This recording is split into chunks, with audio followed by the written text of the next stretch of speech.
Welcome to the Schmoeville After Show, the official after show for everything Schmoes Know. We also talk Collider Video and the movie trivia Schmoedown. I am your host, Ryan Snelling, and welcoming for the first time to Facebook, it's Brian Davids! Yes, hell has frozen over as me, Brian Davids, has joined Facebook. And now I can follow Kristian Harloff on Facebook. I can also follow him on Twitter, simply at Kristian Harloff. I can also check him out every Wednesday and Thursday on Collider Movie Talk, as well as every Thursday evening on Collider Jedi Council. I can also find him promoting and announcing every Tuesday and Thursday on the movie trivia Schmoedown. Last but not least, I can also watch him live on the Schmoes Know show every Thursday night. And I can also re-watch his interview with James Luceno, author of Catalyst, a Star Wars novel. So Facebook is giving me so many options to follow Kristian Harloff. Do you need to plug any of Kristian's backlog, like maybe his stuff with Fandango or his days on the WWE? Well, I want to be dropping Heidi and Frank plugs all episode. I've got way more plugs for Mr. Kristian Harloff, where that's from. Speaking of Kristian, I felt this harmony with him at the beginning of the weekend because we had the same identical superhero movie rankings from 2016. I was very happy because I felt that my opinion was represented through him. But as time has gone on this weekend, and after I saw Fantastic Beasts, I sort of feel like I'm on the same wavelength as Ellis now, unfortunately, which sucks. That's the sour note to end on, but. By the way, actually, I feel more in touch with them more than I do you because you aren't going to accept my friend request on Facebook, are you, Brian? First off, how dare you? And second, there's a good reason. I only joined the Facebook, just Facebook. I sound like Mark Riley. Mark Riley loves to add the to everything, so I just had a Mark Riley moment. I thought you were doing Social Network because Justin Timberlake tells them to drop the. It was a double-sided reference, but I only joined Facebook for the sake of the group, interacting with the group. I have disabled my page. I do not accept friend requests, so for those of you who are trying to friend me, do not be offended if you are not able to make a friend request. I am strictly there to interact with the group. Nothing less, nothing more. And he's telling the absolute truth. I will not be friends with Brian Davids on Facebook. Not even me. So, not that I'm, like, your best friend or anything. Because I don't know if... Am I your best friend? It's debatable. Okay. That's highly sad. Debatable. That's sad. The answer should have been no. I didn't want to hurt your feelings. I mean, Kristian Harloff is my best friend, let's be honest. Oh, right. That's true. Sorry. I can't compete with that. But let's talk about some of the Facebook stuff now that we're on the topic. Because yeah. Go ahead. I'm sorry. Let me chime in real quick about this. Because I'm now on Facebook, I got to go back and kind of revisit some things that I wasn't able to watch, like the Collider Facebook Live when Campea returned, as well as John's personal Facebook Live that went on to answer some more questions after he returned to Movie Talk. And I got to hear the moment where they said that they would be shifting the show to 10 a.m. So just to clarify, people, we never disputed that they announced that in September. Mm-hmm. It was just bizarre to us that neither of us remembered it. That being said, for future reference, announcements that are significant in regards to a YouTube show, a YouTube channel, they can't make announcements like that in Facebook just because there are now 304,000 subscribers. You cannot expect all of them to be on Facebook to where they can hear that very specific announcement. So hopefully in the future they'll announce these things initially to where everyone can hear them. Wouldn't you agree? Yeah, I mean, again, like you said, I didn't even recall it either. I certainly have not watched every Facebook live video that Campea has ever done, that Collider Video has ever done. And, I mean, there's no way that I was ever going to go back and find that anyway. I mean, I guess I could have asked and someone could have told me, but I don't really have an interest in going back and watching. I mean, I'm certainly glad you clarified, but I agree. I mean, that's not the place to announce it. But it wasn't even an announcement. He was answering someone's question in an impromptu Q&A. Oh, really? And now that's suddenly an announcement? I don't think so. So just for future reference, announce it to where everybody can hear it across multiple platforms. And what's interesting, though, is that John was saying that the original plan, once he returned, was to have Schnepp, Harloff, Ellis, Campea, the four horsemen, if you will, on Movie Talk every single day until Friday. But now, obviously, things have changed a great deal with the additions of Ken, Jeremy, etc. So even in just 2 months, we have a completely different landscape as Collider is expanding very quickly. Yeah.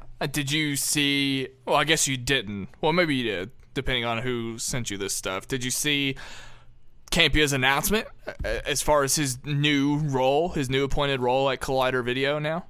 Yeah, he is the head of programming as well as the executive producer for Collider Video. So he has his old job title back and then some. Dennis is now the director of production. So basically, Campea confirmed what we had already been speculating for several weeks now, that he was truly the one running the operation. And we had talked about it a couple times on this podcast during Ken's announcement, the fact that Campea was talking over Dennis. We found that to be a little odd because, we hadn't known the news yet. And then there were a couple other hints. Like I noticed that while he's hosting Movie Talk, he's much more interested in promoting the additional content that will come on later in the day at Collider. So no, not really a shock, this announcement. Not really a shock at all. So at the Schmoedown panel at LA Comic-Con, he was also the go-to person for information about Top 10. So obviously he would know if he was only just running Movie Talk, he wouldn't know anything about Top 10. But Clearly this has been in place for maybe 6 weeks or so. It's hard to say. But what's interesting, though, anytime Campea references his status, he always makes sure to say, I've got other things going on. I've got other irons in the fire that nobody knows about.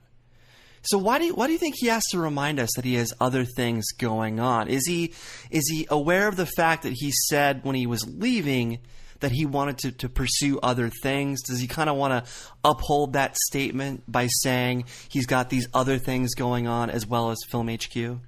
Well, you know how Campea is when he speaks. He's very long-winded. He makes sure that his points are bulletproof.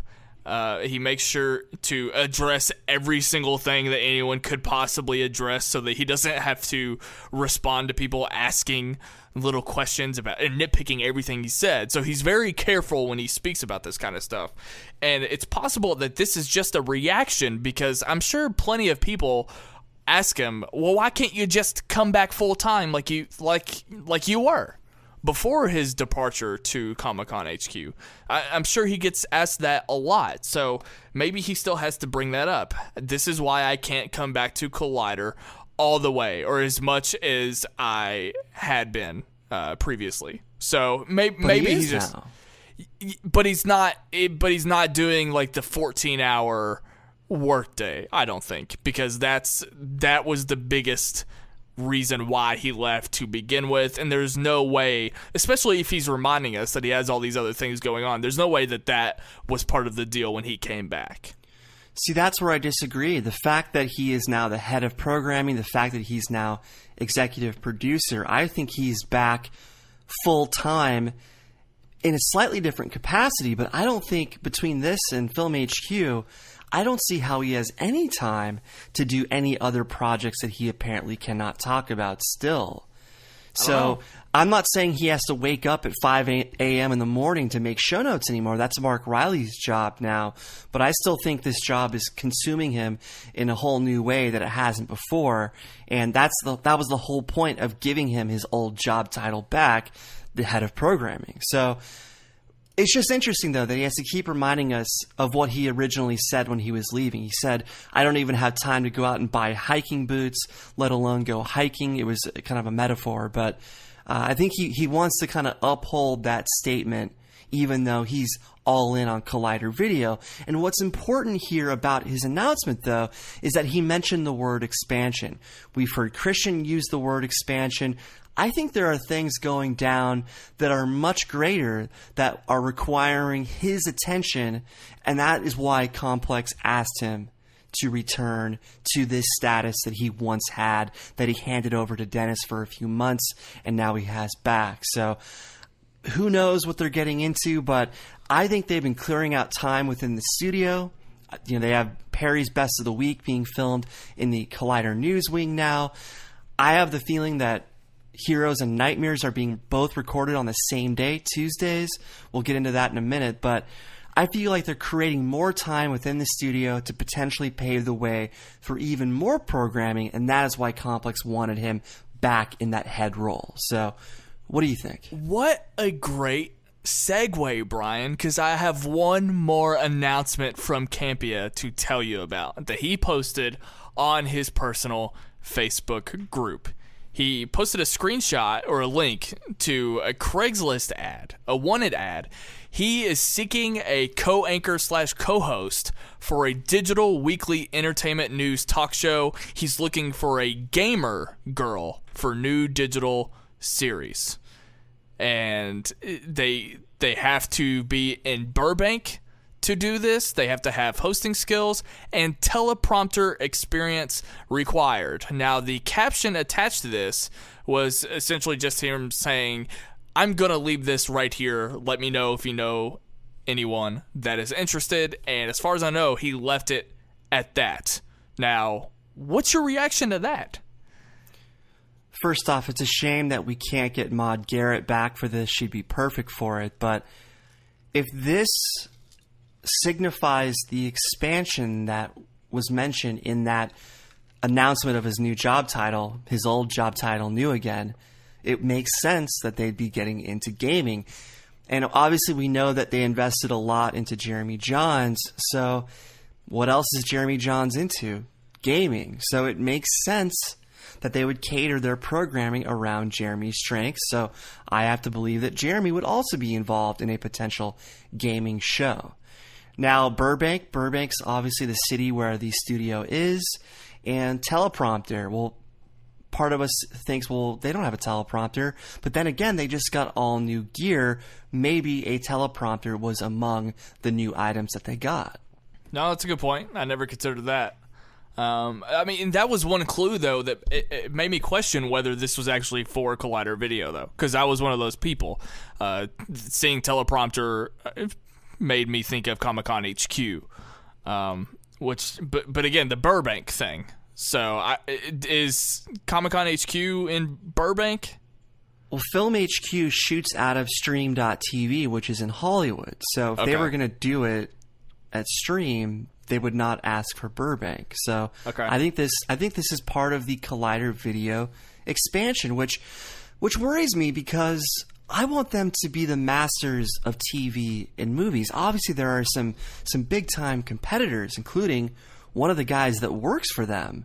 But I want them to get everything running, humming, if you will. I want them to be humming in TV and movies before they even think about branching out into gaming. That's just my preference. I don't want them to spread themselves too thin. Yeah, it's not as exciting to me as I originally thought. Like, to me, gaming is such a massive market. That's like one of the biggest things on YouTube, period. But I feel like it's also so dominated already. It's just very, very hard to gauge for me. Like, I can't imagine how this would work out. I agree that John's was that's a great strength of his as well.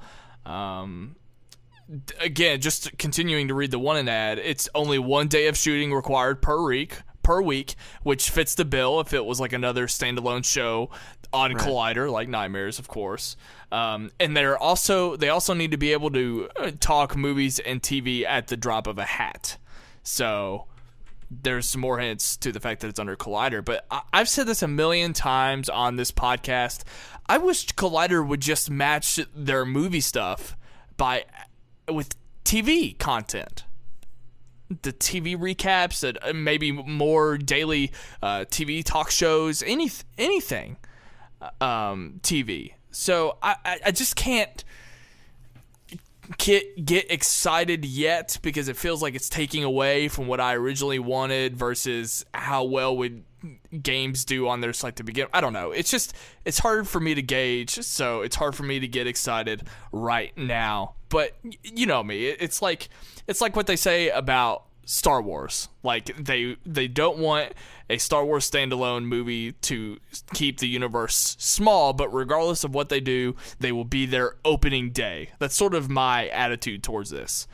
I'm not sure if this is what I want, but the second they announce this and the second that they put it up on Collider, I'm going to be the first one to watch it and talk about how happy I am if this means that they will grow as a channel and as a brand. So it's more of a wait-and-see game for me. I mean, attempting to squeeze the entire landscape of television into 1 hour show per week is virtually impossible, but the fact that Josh is able to do it so well is a credit to him, but it is begging for more coverage, TV in general. I'm not so sure that I necessarily need recaps, but a lot of channels are successful from having regular television coverage. It didn't work out exactly as they wanted it to last year, but there's still a big argument for more TV talk coverage throughout the week. Yeah. Okay, let's talk about, we sort of talked about the new equipment already. I mean, that was headline news, and we discussed it a little bit last week as well. I mean, just right away. We didn't discuss it last week. We didn't speculate on the air what it was, but I had seen the pictures circulating social media. I saw the pictures circulating social media, and I speculated that they were getting new equipment. So you had not seen those pictures yet, but now this week we got confirmation. All new gear. We finally have 1080p quality, high definition. I think it looks great. I have some points throughout the week that show that they are struggling with their settings a little bit. I think Wednesday had the best picture if you compare each day, just because Wednesday actually had some color. Like Monday's color was sucked out, same with Tuesday, same with Thursday and Friday when you look at the old setup. But Wednesday was crisp, it was sharp, but it also had color put back into the way things look. So obviously they're still figuring out the dials and whatnot. I want to know what cameras they're using. I'm very impressed with what it looks like because they've had some like inserts that still look like the old format, like Mova's clip at the end. They did a couple things that weren't filmed there at the desk, and you could absolutely tell the difference. But it looks fantastic. There's no argument about that. I was more concerned about the audio, because I thought that some of the mics were just totally out of whack, and if any panelist raised their voice at all, it would just completely blow it out. It's the same mics, though, so I'm not really sure why they were so sensitive. And they were talking about one mic not staying on its stand very well. They were making fun of it on Jedi Council. But my issue with the mic was that it was just blowing out my speakers for no reason when it never used to do that. So I'm wondering what the difference is there. Well, that mic issue is their issue as far as keeping it propped up. But yeah, our issue is that it's hitting red consistently. And when Schnepp is on it, when Schnepp yells, it's like obviously super loud, and I feel bad for people that were listening with headphones. I'll say that much. So it's something that I'm going to forgive, just because they did warn us. Yeah, there's going to be some kinks, but we've got a holiday coming up, so hopefully they can use that time off to get things straightened out. But yeah, it was definitely a test of patience this week. But go back though and just look at Monday and the color versus the last episode with the old gear. Yeah. You'll notice a big difference in color, but then compare it to Wednesday's show, and I think Wednesday is the best setting they've had so far. It's just legit, man. I say it every week. It just makes me happy that this kind of stuff is going on in the studio. And I'm sure they're having a lot of fun with it, too. I mean, it probably makes them feel more pro and more legit when they get new equipment like that, because I know I'd be stupid excited. So good for them. It looks great, guys. So, yeah, they can play music. They can play music during the Schmoedown now, so we can do a real score and compositions category for the Schmoedown that doesn't require them to verbally ask a question. So that's cool. That's right. Yep. But there was a big thing, though, on Monday where, because they missed so many stories on Friday, Campea did a kind of rundown of a bunch of the news stories. So what was your reaction to that? I mean, would you want to see a format like that kind of goes over these smaller news stories in kind of a quick burst? Now, I'm just curious. Correct me if I'm wrong, but Monday was the only day that they did this purely because of the weekend stories, correct? Yeah, there was no show last Friday, and there was some news over the weekend, so it was kind of a rundown of the smaller stories that they would normally talk about, but didn't have time to because they were closed on Fridays. So would you want to see something like that in the future, though, where it's just a pre-recorded segment of Campea running down some smaller stories that gets them out of the way? Did they do it as a separate video as well? It was an insert that was recorded in the Collider News Bay. Did they post it as a separate video, though? They did not post it as a separate video. It was just inserted. I want it as a separate video. I kind of thought it was goofy that Campea cut to himself. Separate video. I mean, why not? If this is something that they planned on doing every week from here on out, which there was no official announcement about that, but I mean, it's awkward. It's awkward to do it inserted in Movie Talk, and that's probably my biggest thing. Just make it a standalone video and don't insert it into Movie Talk. But I'm totally cool with that. I'm totally fine with that. Again, this is just a hypothetical based on what they had to do to kind of get caught up. But it sounds like it's something you'd be interested in, but only as a standalone video. I would prefer it within actual Movie Talk. Keep it within the overall news show, but just give us some quick hits with things that don't really warrant a 4-person panel discussion. Certain things you just don't have to have a group discussion about. And yet some days when there are very few news stories, they are forcing discussion to happen when it doesn't really warrant discussion as to the supporting actor that was cast in a mid-level blockbuster. So I think it's awkward to cut away from our panel and then come back to the panel. Like with Film HQ, there's like 4 specific segments and only one really involves the everyone sitting on the couch and discussing something. It's always different every time they go to a new segment in the show. So to maybe clean that up, if you wanted to add that idea and go about it like highs and lows in TV talk. That way it's just the host maybe throwing out a couple things and the panel just gives a thumbs up or thumbs down. Maybe that's too close to what they already do with buy or sell, but if you want to just get through a bunch of stories in that sense, you could attempt something like that. But that's why, I mean, as I'm working that out, as I'm bringing that idea up, it still does not sound better than just having a separate video running all that stuff down.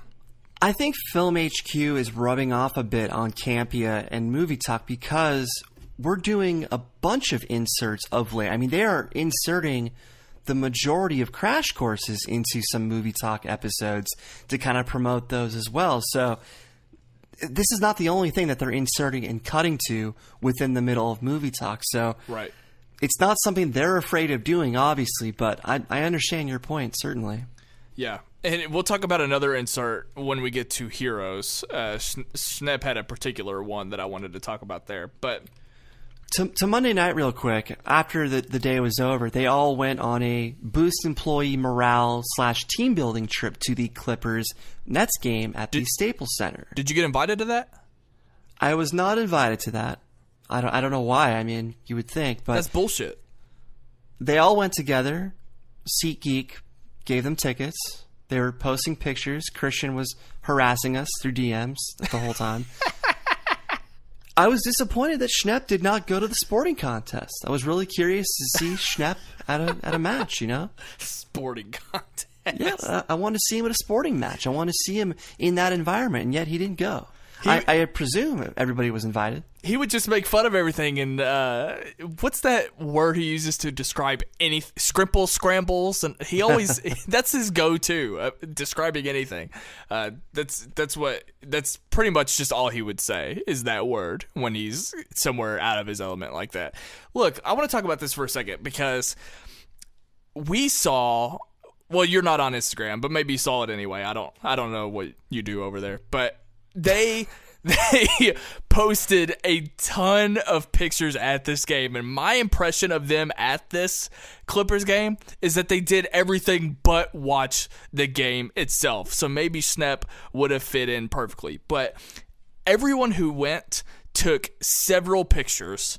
RB3 was recording it for a video that we found out was being made for Schmoes. So the fact that Schnepp wasn't there disappointed me even more. Yeah. The most obscure thing that I saw during the game is that Ken Knapsack took the time to post on Facebook in the Schmoeville Facebook group asking people to stop calling him Kenny.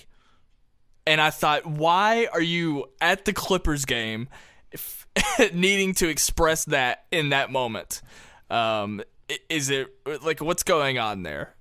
Well, he had a few beverages, he had a little bit more courage than usual, and he has probably been stewing over this for a while, and finally at the Clippers game, after a few adult beverages, he just said, enough is enough, I'm putting my foot down on this. Maybe someone accidentally called him Kenny there in the room, and he just had to rant on the Facebook group, which is funny because he said only a few people can call him that, so I assume that it's like Mark and Kristian, like people that he's known for years. And then the next day on Movie Talk, Campea called him Kenny on the panel.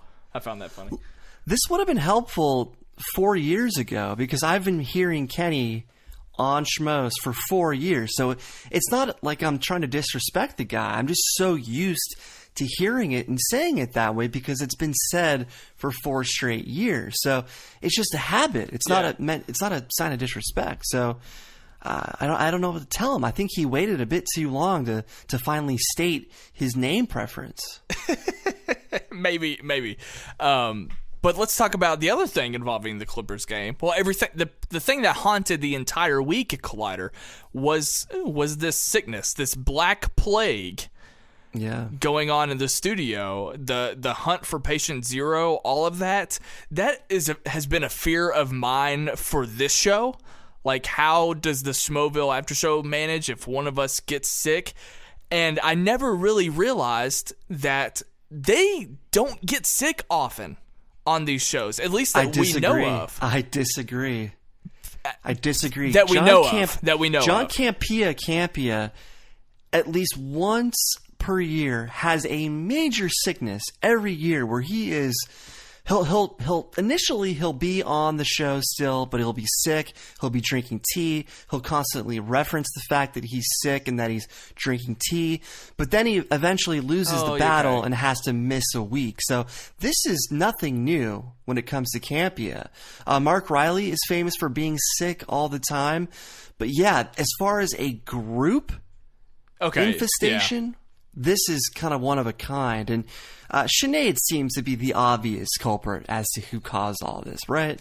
Definitely. She was the only person that had to like get up and leave. If it wasn't because she was sick, it was because she was on one of those John Campea conference calls. But yeah, she's obviously, that was Monday. So that was Monday during TV Talk. Yeah, she probably had some stuff to take care of before going to the game. That's my theory. But I just want to say, because I'm now a member of the Schmoeville Facebook group, I'm able to check out a lot of the memes that people make. And someone made an amazing meme, actually 2 amazing memes. One of them was the Contagion poster, but with the faces of everybody from Schmoelider. And then the second one was like the Mr. Robot FBI board, where you've got the man in the middle with like lines being drawn from person to person. It looked like a crime bulletin board trying to figure out who a murderer is or a mafia boss or something. And Sinead was the person in the middle. So I should have taken notes as to who made those, but props to the Schmoevillians that did that. It's just unfortunate that no one at Collider knew the Mr. Robot reference with that meme. It's really unfortunate. The man in the middle. And Campea, you're right. You sort of gave me all those examples. You refreshed my memory. I guess this was just weird for me because it was the group that, dominoed. But yeah, Campea had to count himself out for Thursday Movie Talk, which was, except for Friday shows, it was the first time that he hadn't hosted since having been there, I think. But since his return. Yeah. Kristian hosted, and not only did it make me happy that we were sort of going back to the pre-Campea, in this phase anyway, but Kristian also just knocked it out of the park hosting Movie Talk. That was the best Movie Talk that he has done. So kudos to him. First off, Mark Fernandez does not want to hear that. Second of all, Kristian, while he hosted a great show, he committed a very big faux pas where he overlooked Wendy for the Twitter questions, and he asked the host, I believe it was Natasha that day. So that was his one slip-up that caused a lot of attention during that episode. But let me go back to Wednesday real quick. Tuesday. There was a really interesting moment Tuesday between Jeremy and Campea. And Jeremy's great on these shows. He fits in real well. However, there are moments where Jeremy kind of butts heads with the format of the show. And there's this interesting moment on Tuesday where Jeremy said, I don't have a superpower to compartmentalize the trailer from the movie. So if I say sell on the trailer, I think I'm saying sell on the movie. So that's an example of Jeremy and Campea having a very different philosophy as to how they consume movies, how they consume marketing materials, how they evaluate marketing materials. And there have been other moments like this where Jeremy has rubbed up against certain format things that just don't quite agree with his style. I'm not saying he doesn't fit in well. He fits in perfectly, but there are certain things that he's kind of butt heads with in the past, and this was an example of one of them. He also is the main culprit when it comes to ruining the censorship clause for YouTube, because 30 minutes will go by in Movie Talk, the majority, and then he will just drop an F-bomb. And I found it very striking every time because I'm not used to it. So I don't know if that's something that they're talking about over there, because it happened several times this week. I thought it was weird when everyone else is making it a point to not cuss, and then he'll just out of nowhere drop a bunch of Fs and GDs and stuff. Yeah, Campea dropped a random F-bomb on Wednesday that caught me by surprise. Yeah, it caught me way by surprise. Everybody kind of laughed when it happened, too, because it was so out of left field. Maybe Rappaport's influence is rubbing off on everybody, but oh, man. That was the Hamilton and all that other crap reference day. Yeah. Did I message you that? You DM that to me. Hamilton and all that crap. Talking about Lin-Manuel Miranda. Were you the one that liked Kristian's t-shirt, that Negan Sluggers thing? No, I don't think so. Did I like it? Someone was complimenting his Negan Sluggers t-shirt. And I was rolling my eyes when I saw that t-shirt. Kristian is capable of so much more when it comes to television than the low-hanging fruit of The Walking Dead, but that's another story.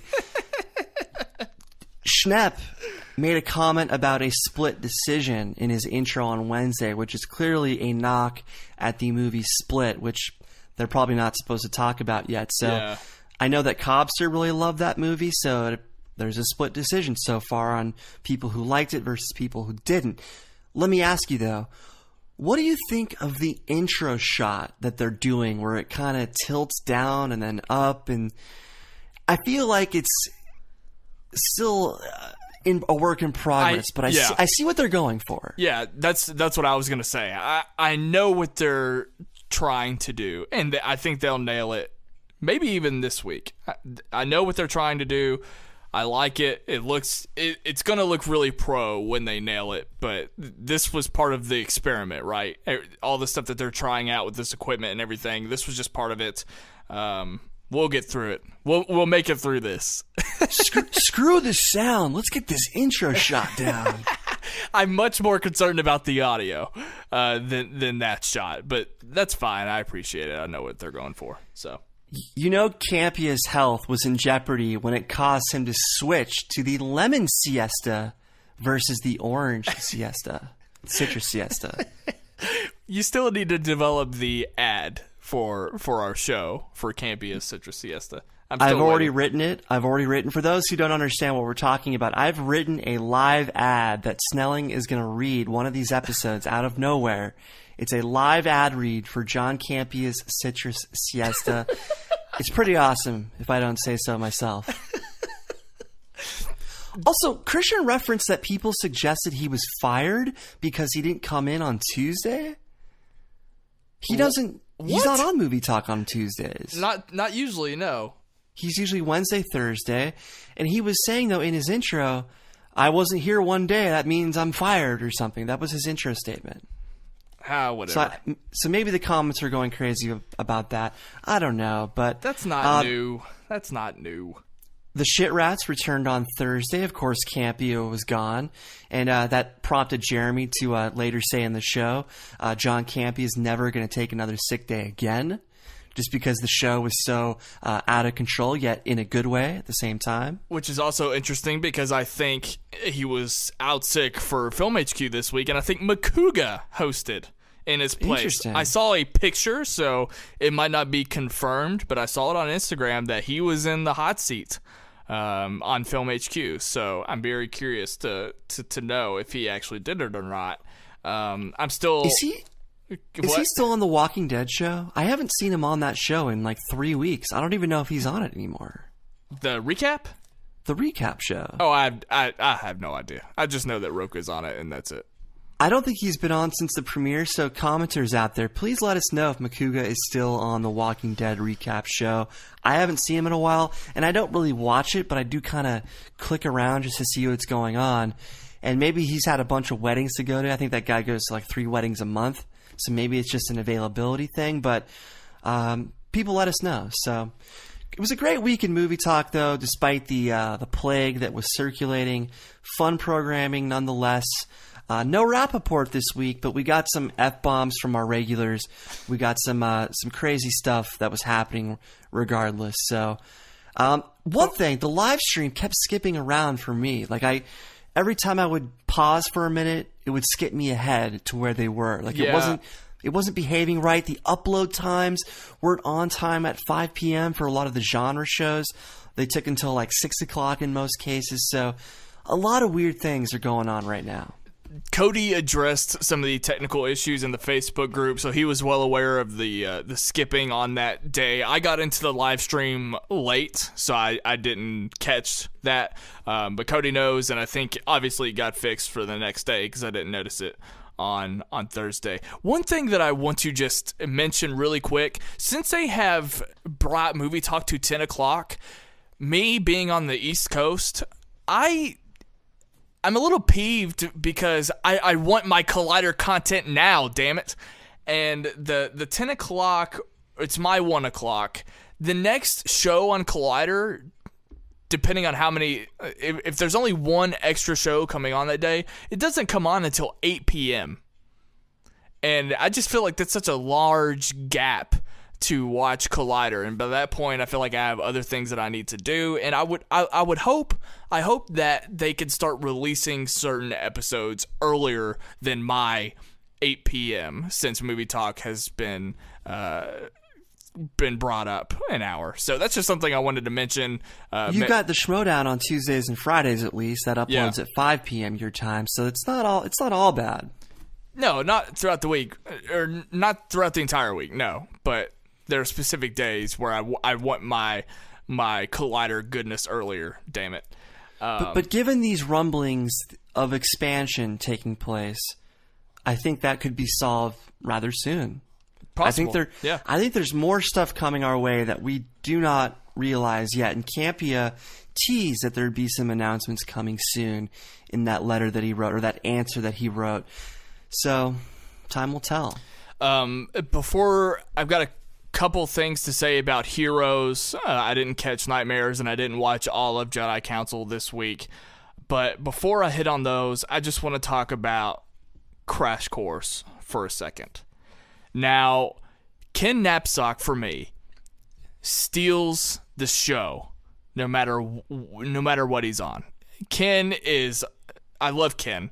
Crash Mark Course. Fernandez, Ken, and Jeremy both steal the show for my money. Crash Course needs to be Ken's show. Like, he should host every single one. The opening bit with him and Makuga was funny. I laughed my ass off at the beginning of the video when he just comes up from underneath the desk to start talking. That's Ken's thing. I know that they've been rotating the hosts ever since they started doing this, but that should be Ken's a moment in the lights. That should be his series, if you will. I don't know if you agree or not, but that's just my feeling on it. I thought this one was fantastic, very informative, and he made it all the better. This is why my buddy Mark Fernandez went out and hired a guy like Kenny Knapsack. His writing contributions were evident in this piece. He utilized a tone that I've yet to hear him use over the years. It wasn't the Ken tone from the news. It was a very different, very informative, tapping into his radio skills that he picked up as a young man. Overall, Ken Knapsack adds a dynamic to this programming that will really pay dividends, especially in the Crash Course department. So far, it's at $15K, which... that's impressive considering the subject matter is process related. It's a touch under Deathstroke, and it's a couple thousand over Newt's Commander. And that's surprising given the market that Collider appeals to most. But I am totally in agreement that Kenny should be the one to lead the way on these Crash Courses, because he was born to relay news in an entertaining manner. My friend that you're familiar with, Jay with an E, he comes in and out of this content. He's not the biggest diehard fan, but he said that he loves Ken Knapsack. Like, that's ever since Ken started, Jay talks about how fantastic he is every time he hears him.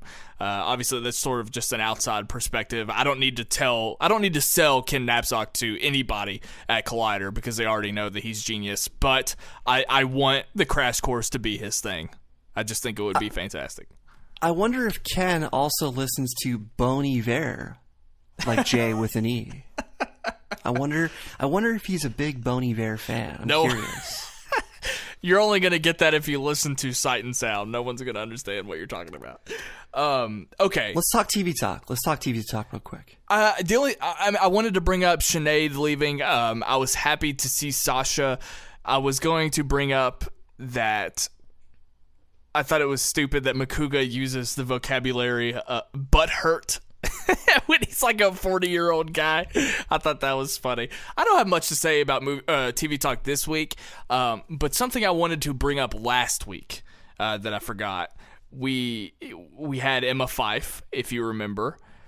I remember. I had this theory that Sasha put Emma in her seat because there have been a lot of talks lately about David Griffin's love life on TV talk. And I think that Emma Fyffe is just a ruse to get David a girlfriend over at Collider Video. Now, I might be the only person in existence that subscribes to this theory, but I'm sticking to it. David Griffin and Emma Fyffe will be dating within the month. Mic drop. I think it's a funny theory, an entertaining theory, even though it's not true whatsoever. I mean, we've had the Emma Fyffe invasion of late. She's been on everything. She's killing it. And her appearance last week, we know that wasn't Sasha's doing. So, regardless, I was happy to see the SPR experience back on the airwaves. I've missed her. And to bring up something that you brought up last week, I don't want to dive too deep into this, but let's not. Makuga did address the hate that's going around in the country, and he told people to stop it. He didn't make any political statements, but he gave you a little bit of what you wanted last week, which was for these people to use their platform to address some of the bigger issues. I said famously that this should be the escape for everyone. You wanted them to at least address it, but he did give you a little bit of that conversation to the very shortest degree. So were you at all satisfied? I was. And, last week on the show, so many people in the comments section were talking about, I don't want them to talk politics. I was sort of working that idea out on the podcast to remind our listeners. Like, I started out with, I would like for them to at least acknowledge it, talk about it for a second, and then as I wrestled with the idea, I figured maybe just a nice sign-off. Kristian had a status that was essentially... like after the election, he talked about stopping the hate and just the fact that this country needs to be decent. And it was like 2 sentences. And I thought, man, why wouldn't you say at least that on the live show with your platform? I didn't need like a 5-minute rant on Donald Trump or anything like that. I was sort of wrestling with that idea, so I didn't mean to get everyone all worked up. But you're exactly right. That is what I wanted. And Makuga, I can't believe I'm saying this, but he delivered it for me, so thank you. Well, here's the thing. Complex could have said, we don't want you guys bringing this stuff up. Campea could have said, I don't want you guys bringing this up. So it may not have even been an option as far as they're concerned to even address it. So, again, I'm glad that they didn't. I think they should stay in their lane and give people the escape that they need right now. And ultimately...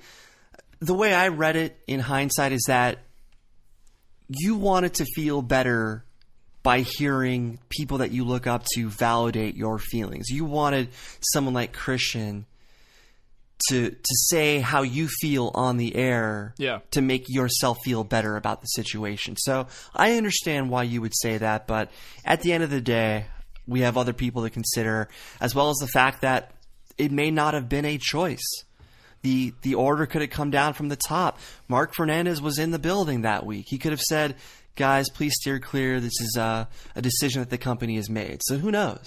There could be 1,000 reasons. But just to give a quick ratings update, TV Talk still averages around 45,000 people per episode, although this week was down to 33,000. So who knows the reasons why, but that show is still consistently among one of their better performers. But Heroes had the interesting theme song this week, as well as this interesting air guitar bit that was spoiled by the music playing a bit too early. What was your reaction?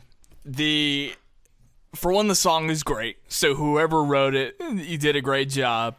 I don't know why I don't get why they have those kind of flubs for shows that are pre-taped. Like, that's not live. So I understand fumbling. I get it. I fumble on this show.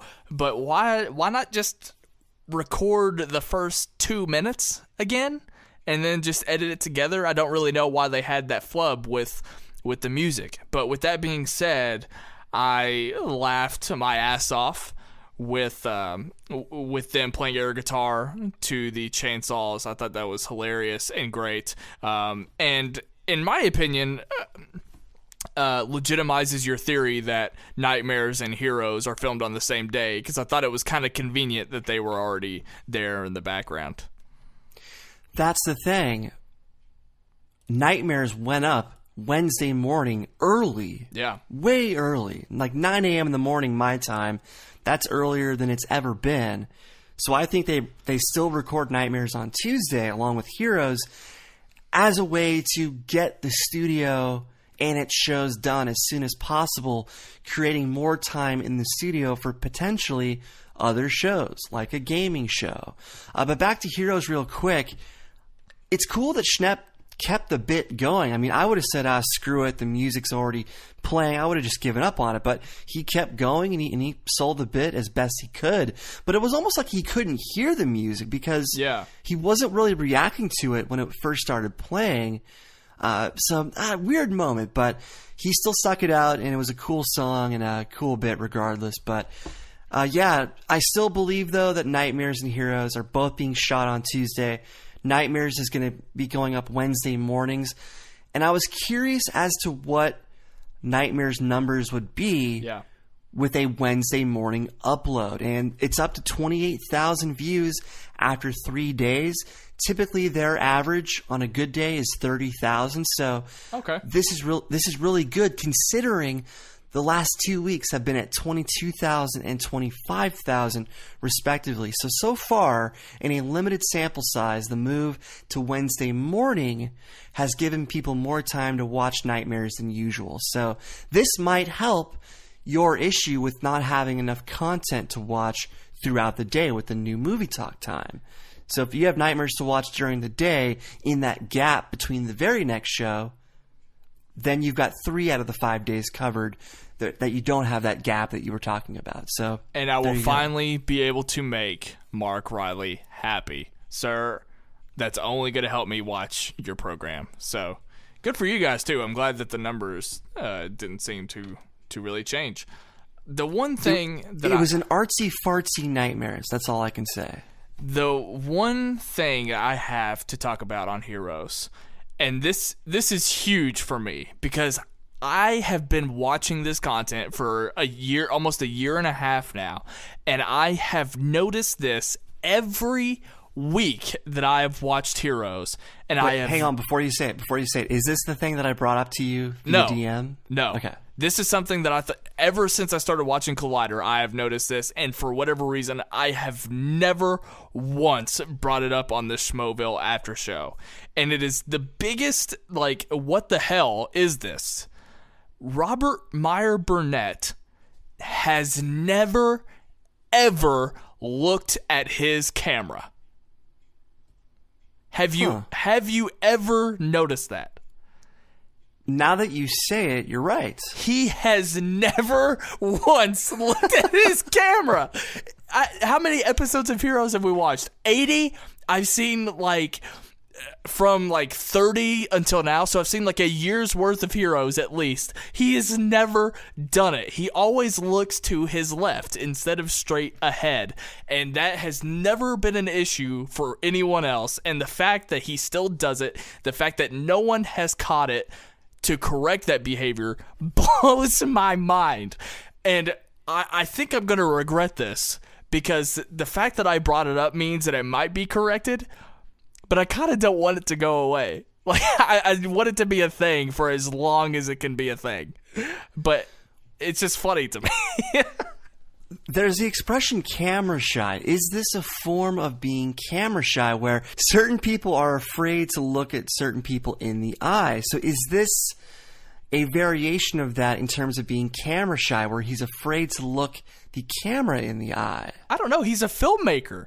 So that sounds like a Seinfeld character, like a filmmaker who's afraid of a camera. I don't see how that could be the case at all. Well, filmmakers are more comfortable behind the camera. They're less comfortable in front of the camera. Yeah, but they have to teach actors how to be comfortable in front of the camera. That doesn't make them naturals on camera, though. It sounds like an oxymoron to me. That's all I'm saying. So he's fantasizing about hot toys when he's not looking at the camera. I'm just happy that me bringing this up made you laugh. Because it's such a stupid thing. It happens once an episode. Yeah. And the other thing I wanted to talk about was the awkward inserted interview with that comic book guy with the sunglasses in studio. I skip past the interview. See, I skip around a lot on Heroes just because I'm not into the real sweaty stuff that they talk about. I didn't watch all of it because I skipped around too. I wasn't into it. But it seemed like it was overly produced. Like it felt like it was a little bit more edited and a little bit more awkward in a way. I want to let me know in the comments section why that is. Let me know why. Let me know what was going on through your head when you saw that, because I just thought it was kind of a strange thing. But that sort of goes back to the topic of inserts in general. How I guess I'm not always on board with them entirely, because I don't when like the Kristian break. cuts in somebody like Pablo Hidalgo and James Luceno, do you have issues when it comes to Jedi Council and the same thing? Because they do that a lot too. I never watch the insert because I know that for the most part they always separate the video. So I don't want to watch the insert. I know why they do it. They're promoting it. So I'm not questioning why they do it. This is just purely my preference. I'm not going to watch Pablo Hidalgo talk about kyber crystals twice. So I just skip past the insert because I know that I'm going to go to the interview later on. That's just my personal thing. By the way, speaking of Jedi Council, I like that Ken has adopted the Kylo Ken nickname. I don't know if we've talked about this yet, but it was much better than his previous one, which I'm lacking remembrance of right now. It's also better than Darth Harloff Minor because that just doesn't even make a lick of sense. Dude, I would totally stick with Harloff Minor. The fact that he's got a planet named after him, that should be the ultimate mic drop nickname, if any. Like, you don't need the Darth anymore. You've got a damn planet named after you. And the planet isn't a Sith, so why would it be called Darth Harloff Minor? Makes no sense at all. I mean, I don't know. Why did you have to combine them? Go to Harloff Minor. I know. You've got a damn planet. Stick with the planet. That's better than any made-up Darth that you could possibly think of. So, Jedi Council, solid as usual. I like Kenny on the show a great deal. I like that he took a shot at one of the books that Kristian likes that Ken apparently did not like. I can't think of the name just because I'm not into canon, but A New Dawn, I think, is the one that he took a shot at. I think that's it. So that was a funny moment, but I'm in the same boat as Perry. I like my stories read to me via audiobook. So you seem to be the opposite way. You like to buy books. You bought Catalyst. What do you think so far of Catalyst? Well, look, for one, it's great. I'm not that far into it. I'm about 80 pages in. I'm having a lot of fun reading it. Kristian is absolutely right. It's only going to help you connect to these characters more by the time Rogue One comes out. I did just want to say that Kristian Harloff alone has cost me so much money. I thought about how many books I've bought because of him. He is such a great... I tweeted at Star Wars to let him know that Kristian Harloff deserves a job over there because I've spent so much money on Star Wars ever since watching Jedi Council. So, follow Kristian at Kristian Harloff on Twitter, Facebook, Snapchat, Instagram, every Wednesday, Thursday on Collider Movie Talk, every Thursday on Collider Jedi Council, every Thursday on the Schmoes Know Show, every Tuesday and Friday on the Movie Trivia Schmoedown. He is on Snapchat, and he hasn't accepted my friend request. Damn him. All right. That's all I got, really, on the Collider content this week. I don't know if you have any other things that you want to mention real quick before we move on. Let's talk the Schmoedown tag team match. Okay, you are ready to move on. Let's do it. Let me flip my physical page in my notebook here. Oh, that's so weird. Just so strange. Just to piss you off, Brian. You're like 19 years old and you're taking notes like you're 44 years old. I miss being in school. What can I say? Oh, also you had tablets in your elementary school. That's how young you are. I didn't, unfortunately. I'm not a fan of tablets either. Also, I have to write show notes. I don't know if you guys know this, but I'm writing down all the timestamps in the description just to see if you guys like it. Someone commented and said that they're suggesting that. So let me make a note of the timestamp here. This is awkward. Let's talk about... All right, you're right. Let's talk about the tag match. This was the only match this week. Does that mean this episode of the after show is going to be shorter? Heavens, no. But Wolves of Steel versus Real Rejects. The Real Rejects are back. And for those who haven't checked it out yet, the Real Rejects made a great video on their channel that showed the aftermath of their loss last time they were on the Schmoedown. And they kind of showed some footage from it in the beginning of this match where Ryan Wright was shirtless in his underwear. That's just a small piece of the overall pie. So check that out on their channel when you get a chance. I'm sure they'll do one for this losing effort as well. Remind me, we weren't too keen on the Real Rejects the last time that they played, were we?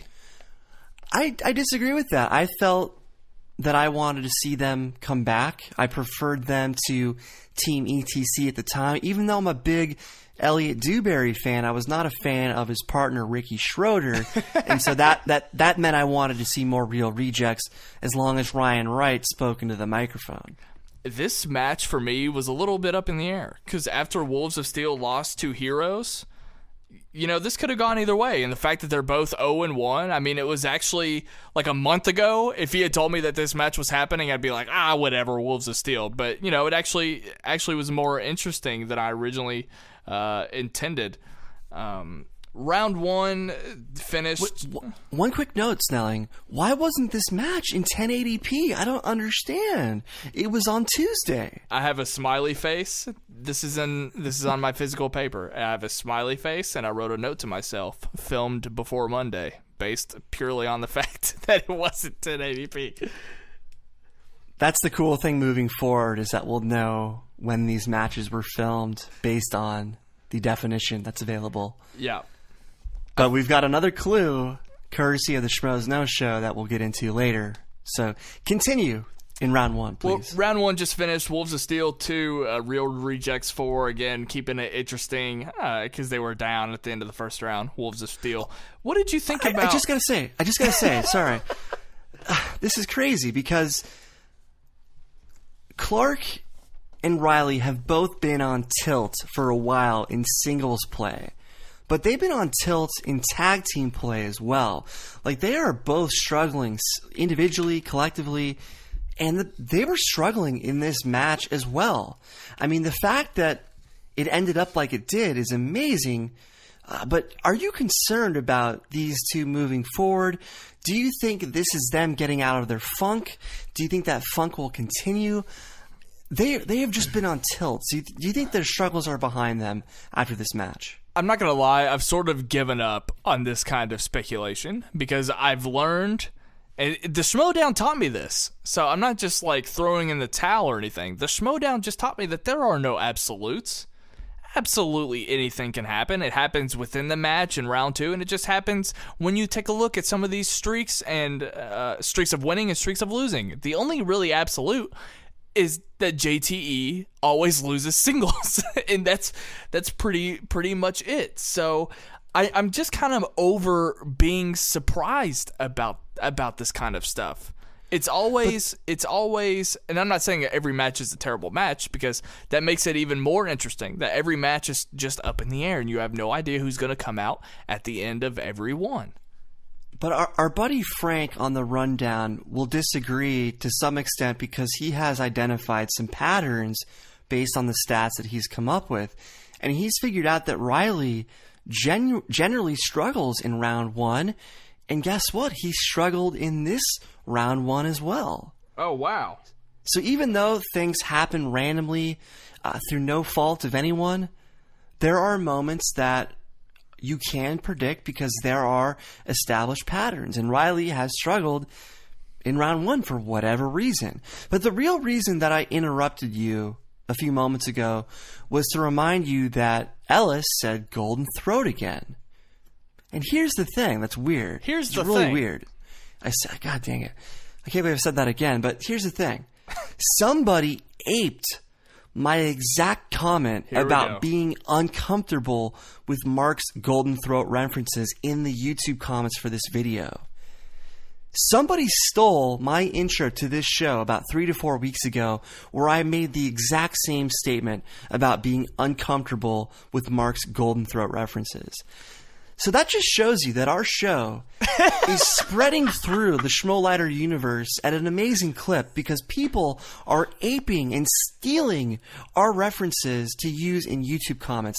I'm flattered yet upset at the same time. I was going to say, how is this any different than Collider stealing all of your ideas for its own content? Touche. Also, what did you think? What did you think of Ryan Wright's tumble for his intro? Riley then held out the curtain for Clark. Then Ryan Wright came and held out the chair for Clark. So each guy was trying to be more of a gentleman for Clark's sake. And that's a far cry from Real Rejects' last appearance, where they were not acting like gentlemen. Look, that tumble scared the shit out of me because there was a ton, not the new equipment, but there was a ton of fragile equipment in his way that he could have just destroyed based on that. So I don't know if I'm impressed that he was able to make it out of there without breaking anything, but I'm sure everyone in that studio was freaking out by that fact. I see. Look, okay, this is the motif of this match, which is the Real Rejects were playing this gentleman card. I think I'm with Roca. I didn't really care for it. I don't want teams to start acting this way. Like the idea that they gave them a nice category. Like I know Riley was happy about it because it led to their victory, but that's not fun if you purposely hand over a match like that. I didn't buy it. I don't like any of that. Yeah, the fact that they were being self-conscious over what people said about them in the YouTube comments surprises me because they seem like guys who wouldn't care about what the YouTube comments say, and yet they were all up in their YouTube comments from last time, and they were very aware of what people said. They did not want to be douches a second time in a row, as they basically said, but they had this match in the bag. They were up 12-2 at the end of their turn in round 2. And yet they spun opponent's choice, or Riley and Clark spun opponent's choice on their second spin. And Real Rejects could have picked anything, but they picked 90s, which is straight in Riley's wheelhouse as well as Clark's.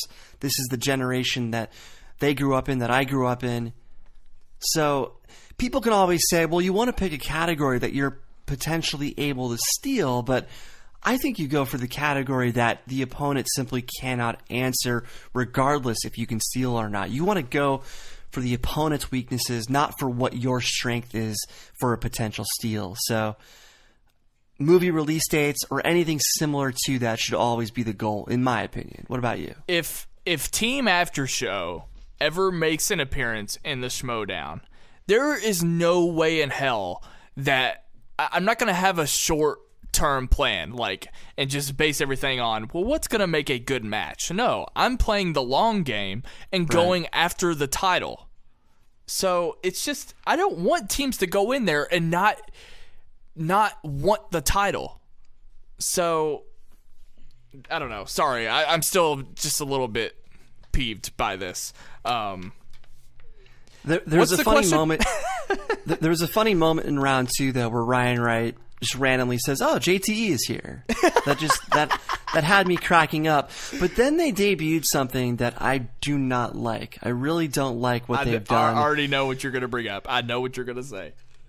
Roca and JTE were shown off camera against a wall that we've never seen before, and they were just talking smack. And obviously they had planned this out. It's like the smack talk wall, the smack wall, you could call it. And it just didn't work for me. It just didn't work for me. I get what they were going for, but it was just the same bit over and over again. And with Roca, the outlaw, he's so redundant. He's so repetitive. It's the same shtick over and over again. I did not care for it whatsoever. JTE I didn't mind just because JTE doesn't repeat himself as much as Roca does, but did this work for you at all? I'm going to say I liked it. Of course he did. Of course he did. I'm not a member of Outlaw Nation, but it just made me laugh because I didn't expect it at all. Cutting to Roca waving his arms and going nuts. Because I think it's funny when you hear people yell off camera, reacting to what's actually being played out. So the fact that you just cut to a camera displaying that, it made me laugh. So as of right now, I'm digging it. The problem is they're cutting to Roca in the middle of the match, and then every match of late, Roca has been interrupting the post interview. So I'm tired of seeing Roca on every damn match. I was sick of seeing Makuga every match bringing out the wheel, but he's had the wherewithal to kind of pull himself back a bit lately. But now they're overexposing Roca, and I just feel like there needs to be some space, some separation between certain characters so that you don't get sick of them, so that you don't get annoyed by them. And I feel like they're overdoing the Outlaw card. And I think if you space out his appearances more, they're going to mean more when he does appear. Now, let me put an asterisk by what I said, and you're going to like this. I did not say that I wanted it to be the Roca cam. Now, most people or other people that are actually in studio might not be fit for that kind of Fitbit. That was stupid. Like, I don't see the camera ever cutting to Sasha and her having a funny moment at that point. So it depends on who's there. I don't want it to be the Roca cam. I want people to actually have fun with it. So if everyone else is going to get in on it, then I'm down. As of right now, I think it's funny. But I agree with that last point you made, for sure. I can't have John Roca interrupting the middle of the match as well as the end of the match. I just can't.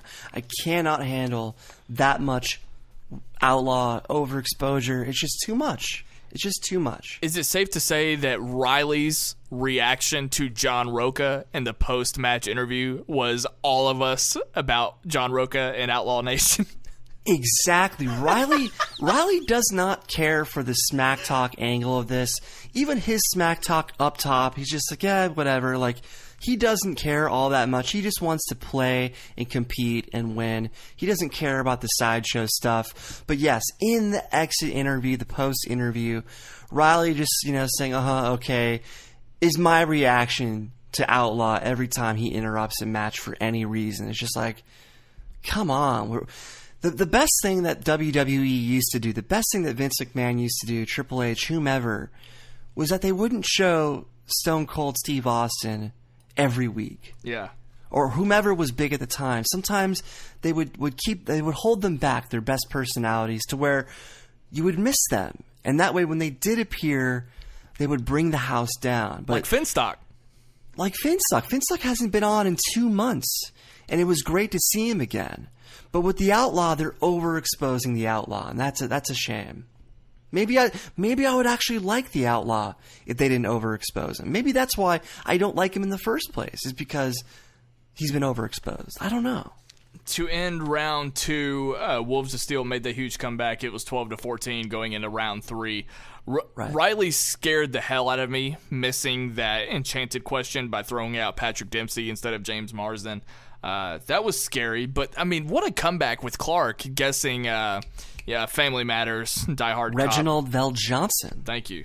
That was Al Powell. That was crazy, and it sounds like you would have nailed that question as well. Absolutely. And it was also very scary. I know this wasn't in sequence because at this point they had cut to Real Rejects and gave them their first questions, but their final question, or Riley's final question, being a Star Wars question, it could have been a Bespin, and they acknowledged that as well in the post interview. So that was scary. It really, oh my God, I was throwing things in my room because Real Rejects could not think of the Jackson Pollock quote in the Marvel movie. But he got it. He got Star-Lord there. That was an amazing guess by Ryan Wright. That tied up the game. That was an amazing guess. No. Honestly, I didn't remember that. I did not remember that Star-Lord making that reference. That quote was the biggest laugh of the night when I saw that movie. The fact that they came out to Blue Swede, Hooked on a Feeling, showed that they were fans of the movie, and it took way too damn long for him to answer. And I was just going nuts because I thought that was very obvious, because I couldn't imagine any other character in the Marvel Universe saying something like that. See, that's the thing. I could see other people saying it. I did not get it, admittedly, but I was equally surprised when Jason Lee got Harold Ramis correct as the director of Groundhog Day. I mean, sometimes that guy knows some stuff, and then other times it's like he doesn't know obvious questions. So they were in the lead 18-15, but then Riley nailed it with Darth Tyrannus. So you knew Darth Tyrannus, right, before the question? Okay. I did. Also, Interstellar, the 5-pointer for Real Rejects. I was screaming Interstellar the entire time as soon as they referenced Black Hole Gargantua.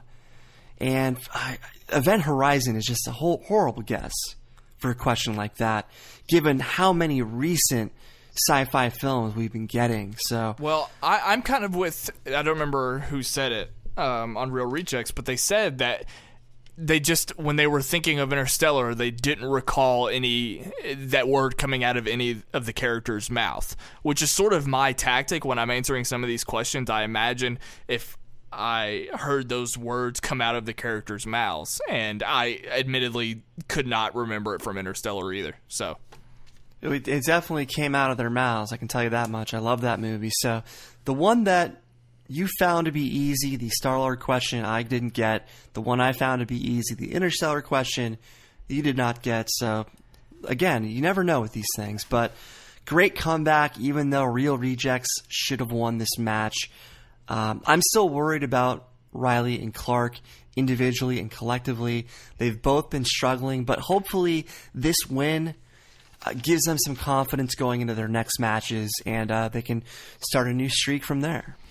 Do you have anything to say about the rankings special? I mean, is that worth noting, or is that? Yeah, I want to address it. Let me wrap up this match. I mean, Riley mocked Roca with Bespin. He had a great dig real quick. I never get tired of the Bespin mocks. That was the one thing that Riley threw at Roca. But just the outlaw character, man, they're overdoing it. They just are. And the Real Rejects even admitted that they went for the nice guy approach. Obviously, it backfired, but I want to see them back. I assume you want to see them back as well? Yeah, I mean, that's fine. I'm not their biggest fan, but yeah, whatever. See, I think they're entertaining. I don't want them to win necessarily, but I enjoy watching the matches that they're in. I just don't want to see them advance, is my point. Like, they make for good, entertaining shows as long as they lose. That's the way I feel. But the ranking special, it was Ken and Kristian. It was an odd pairing. I thought it would be Kristian and Mark. I never would have guessed Ken and Kristian. But they went down the rankings. You know, no real surprises. I mean, we just kind of reinforce what we already knew. Ellis is the number one singles contender. Outlaws number 2. The Schmoes are the number 1 tag team. Team Patriots are number 2. But what bothered me about this is that Kristian continued with the, I don't know if I want to compete in singles. I don't know if we want to be tag team champs again. Like what is that about? He continues to downplay competing in his own league. And I really think that's a giant mistake. And even Kenny was telling him what a mistake that would be as well. Like, he was trying to talk him off the ledge as well. Yeah, I don't get that. And I don't like the fact that they are using Phase 5 matches, old school matches, to dictate the present. Yeah. Because as far as I'm concerned, the first year of the Schmoedown has been this year.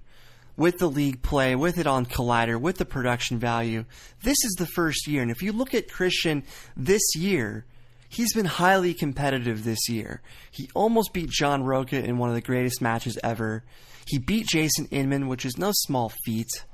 So the fact that he's trying to tease his retirement, I'm not a fan of. I want him competing in his own league. I want them challenging for those belts again. I don't like that they're already checking themselves out of that too. There was a quote that Kristian said in this that drove me nuts. He said, "We'll see what happens in 2017. Never say never. It's certainly a possibility." That's in regards to challenging for the tag team belts again. Is it possible that this is just a storyline that he's producing for himself? No, because he's teased retiring before making his Makuga match his retirement match. So it's something that he's teased before the Makuga idea was ever brought to fruition. So yeah. It just seems like he wants to be Mr. Promoter. He wants to be Vince McMahon, which I understand, but I think the league is better with the Schmoes involved competing in order to help it grow even more. Because on camera, they can add a lot. They draw viewers. They're going to draw more viewers as competitors than viewers as announcers. That's for certain. I understand wanting to grow your league, wanting to bring in new people, but they can still be an asset to the growth of their own league by competing in it for at least one more season. Compete one more season. Come on. This is crazy that we're even. It's crazy that we even have to convince them to compete in their own league. Yeah, I mean, those words just kind of sound silly. You're absolutely right. But if you take away Phase 5, then you take away a lot of their great records. Like Riley's record wouldn't be nearly as impressive without those Phase 5 numbers. So I know, but that's the thing. Like I just don't like the idea of Kristian using old data to dictate the present. I understand it matters. I understand it counts. But when you look at what's been happening this year, yeah, he's been as good as anybody. I mean, yeah, when you think about this new transition to Collider, most of the people that watch the Schmoedown probably just started. So Kristian he's not old news to everyone, especially me. Right. I mean, look at me. I've seen a couple of the old Phase 5 matches, but I didn't watch it in real time. I didn't watch it in sequence. This is my Schmoedown. You're absolutely right. So Kristian is not old news to me. But the Blue Fairy match with Makuga, close match, could have gone his way. Yeah. The famous Roka match could have gone his way. So if you're in it to that degree, why would you give up? You're not. It's not like he's being blown out. He's not choking to JTE type levels. Like, he is still a top contender. He's fine in both singles and tag team. He's fine. So stop it, Kristian. Stop it. You're absolutely right. Again, folks, you can follow Kristian at Kristian Harloff, Twitter, Facebook, Snapchat, Instagram. Are you ready for the mispronunciation of the week? Yes, but I have to make the timestamp. Okay, go ahead. This week's mispronunciation is brought to us by our listener, Baby Joker, one of the biggest fans of this segment. This mispronunciation centers around the author of the source material that has led to the behemoth kids film franchise known as Harry Potter. The Potter franchise just launched another series of films, Fantastic Beasts and Insert Blank, forming its own extended cinematic universe of sorts. The author responsible for all this source material has a last name that is commonly mispronounced as Rowling, but I'm here to confirm that it's Rowling.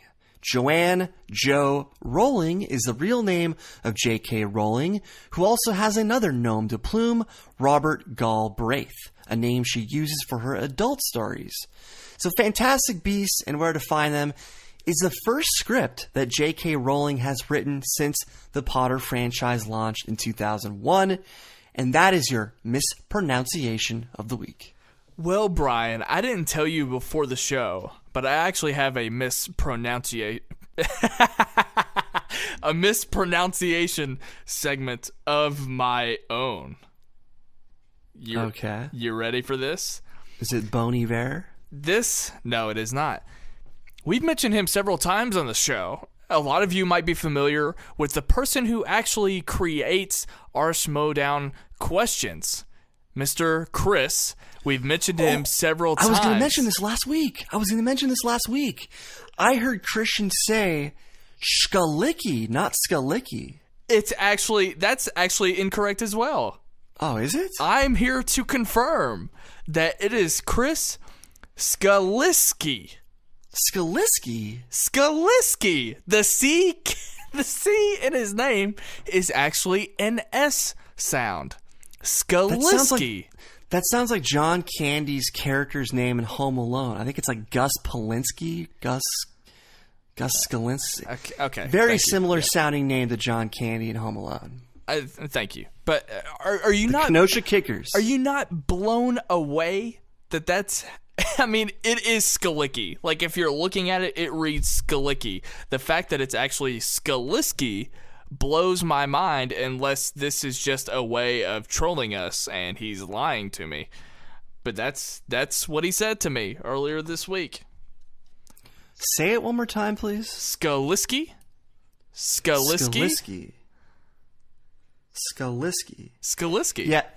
Yeah, Gus Polinski is John Candy's character in Home Alone. He's the lead of the Kenosha Kickers.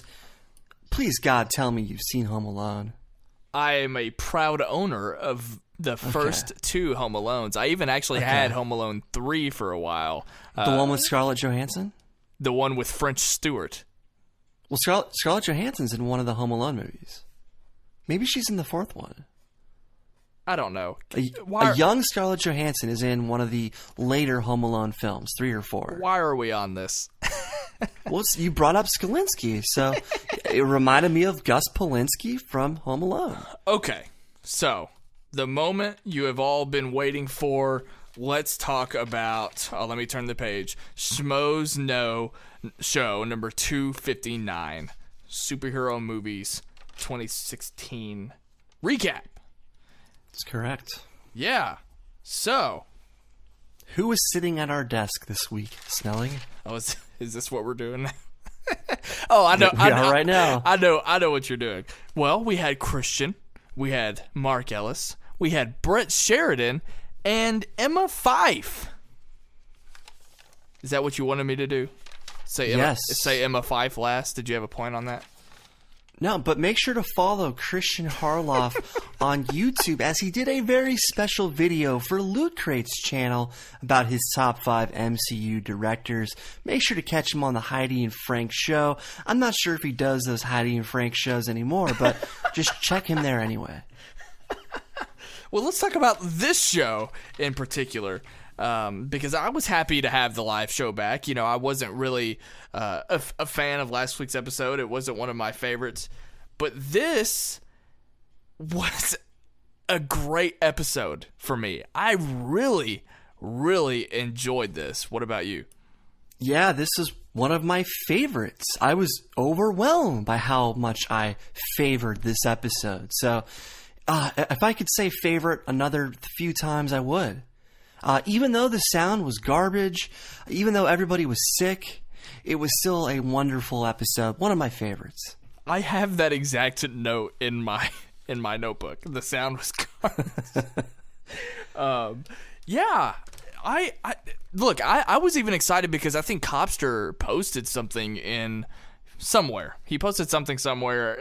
It wasn't a screenshot, unfortunately, but he teased what was going to happen during the show, the fact that it was about superhero movies and rankings. So I really enjoyed that topic. I was already hyped up, but the show just delivered. Everybody was back for the most part. I did miss Sasha, but you know what? Let me talk about Emma. Emma's doing a great job. I'm really starting to like her, and I'm glad she dropped. What is it that you say that she does all the time? Mm-hmm. All right. Mm-hmm. Right. Okay. She seems to drop that, and she actually had time to speak. In this episode, you know, my commentary the last time she appeared on the live show is that it just didn't serve her very well because it was a bunch of inside jokes. They didn't give her a lot of time. She actually had her turn, and I'm starting to really like Emma and definitely appreciate her for sure. So I thought that this was a great show for her to be on. It's interesting. I had a completely different read. I felt that she was a bit too quiet for much of this episode. She started talking it more in the second hour, but the first hour, Kristian really had to fight to make sure she got her opinions out there. Like, he had to literally hold other people back to make sure that they heard from Emma. And I was going to call her Aaron Fife again this episode, just as a tribute to our fallen hero, Aaron Darling. But Emma said Gal Gadot's last name correctly, so she gets her actual name this episode for actually saying Gal Gadot correctly. So she won Brian over with that. That being said, I haven't connected with her yet. I haven't had that moment where I've been overwhelmed by a point that she's made. I haven't had that moment yet. The Gal Gadot thing was the closest I've had, but you know, so far I just, for some reason, I can't connect with her. I don't know why. I don't know if my love for Sasha is holding me back, but there's just something that's missing, and I feel like she spends a lot of time trying to make a point that ultimately just reinforces a point that someone else made. Like, I'm not hearing bold or separate opinions. I'm just hearing her kind of reinforce other things people are saying. Again, with time, you get more comfortable and you can be more opinionated. But so far, I'm struggling. I'm sorry. Couldn't you say that Jeremy kind of does that on Movie Talk a little bit, though? That's sort of how I feel about Jeremy.